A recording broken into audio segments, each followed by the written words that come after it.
ल आजको दिनमा म कता कता गएँ के खाएर आजको दिनचर्या कसरी बित्यो भन्ने कुरामा चाहिँ म चर्चा गर्न गइरहेको छु।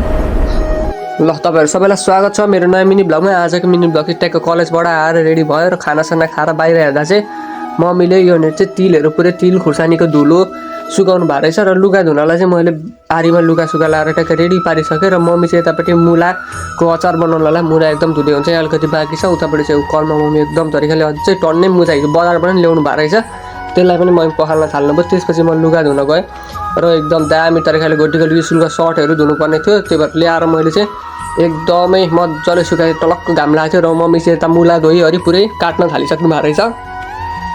र त्यसपछि भनेको म दोकान गइसकेपछि घर आएर फेरि घर आएर चिया खान थालेँ र दोकानमा चाहिँ यहाँ दाइहरू पुरै अहिले अनुहारमा फेस क्रिमहरू लाउँदै होइन के प्लास्टिकले गरे जस्तो गर्दैथियो। त्यसपछि चिया खाइयो र हाम्रो दोकानमा चाहिँ ऱ्याप्सी लाउन आउनु भएको थियो, त्यो ऱ्याप्सी पनि लायौँ र घर आएँ बेलुका र चिया खाएँ।